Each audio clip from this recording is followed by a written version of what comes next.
এই মুহূর্তের সবচেয়ে বড় খবর, ত্রিপুরা রাজ্যের রাজনীতিতে কিছু একটা হতে চলেছে।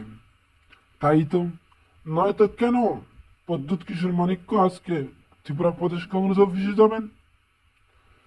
নিশ্চয়ই ত্রিপুরা রাজ্যে একটা নতুন কিছু হতে চলেছে, এবং রাজনীতিতে এটা সম্ভব।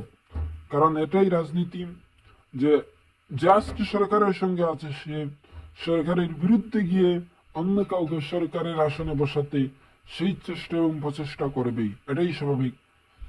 প্রদ্যুৎ বাবু অতীতে কংগ্রেসের দলে ছিলেন, এবং পরে উনি নতুন ওনার নিজের একটা দল তৈরি করে উনি রাজনীতিতে একটা ভালো একটা রেজাল্ট করেছেন।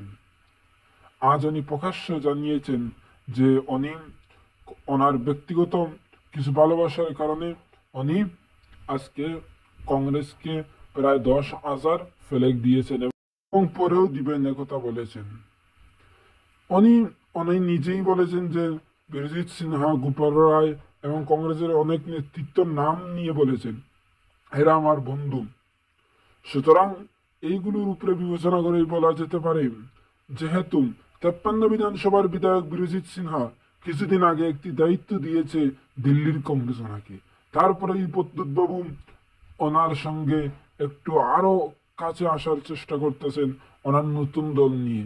তাই আমরা এইটুকু বলতে পারি যে 2028-এ ত্রিপুরা রাজ্যে কিছু একটা ঘটতে চলেছে, এবং এটা এডিসির রেজাল্টের পরেও আপনারা বুঝতে পারবেন যে ত্রিপুরা রাজ্যে একটা ঘটতে চলেছে। এবং 2028-এ এই ত্রিপুরা রাজ্য থেকে বিজেপি মুছিয়ে দেওয়ার জন্য প্রদ্যুৎ বাবু থেকে ধরে সবাই একজোট হয়ে লড়াই করবে, এতটুকু লিখে নিন।